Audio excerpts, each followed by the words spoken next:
Unampigia mtu simu, akipokea nenda moja kwa moja kwenye shida yako, kwenye maagizo yako, kwenye zumuni lako la kutaka kumpigia simu. Sio unapiga simu tu mtu kapokea. Uko wapi? Wewe shida yako wewe ukinieleza ndio itajulikana mimi niko wapi.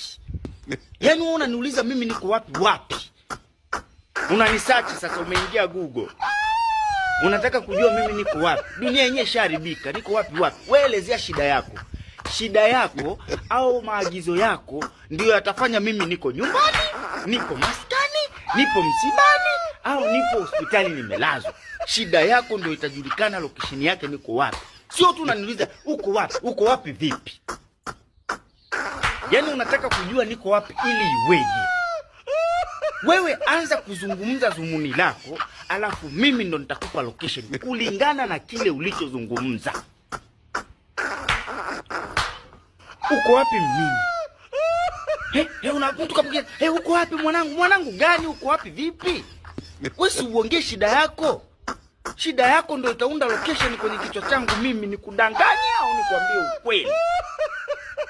So unaenda tu uko wapi? Niko wapi vipi? Uko wapi hiyo?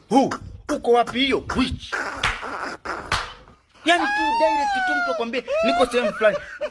Unataka kufanya nini? Au wewe ndio uko wapi mwenyewe wewe?